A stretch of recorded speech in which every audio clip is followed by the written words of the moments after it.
بھی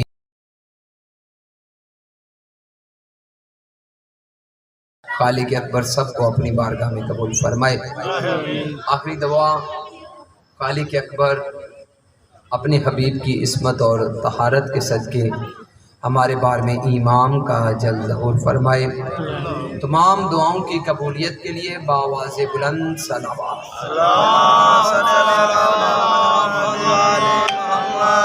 اعوذ باللہ من الشیطان الرجیم، بسم اللہ الرحمن الرحیم۔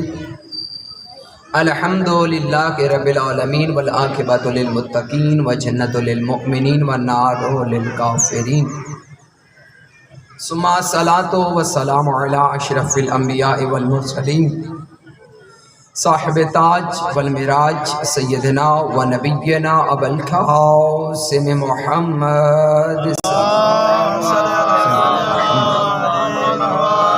وآلہ الطیبین الطاہرین المعصومین، اما بعد فاعوذ باللہ من الشیطان الرجیم، بسم اللہ الرحمن الرحیم۔ قال رسول اللہ صلی اللہ علیہ وآلہ وسلم، فاطمہ تو بضعۃ منی صلوات۔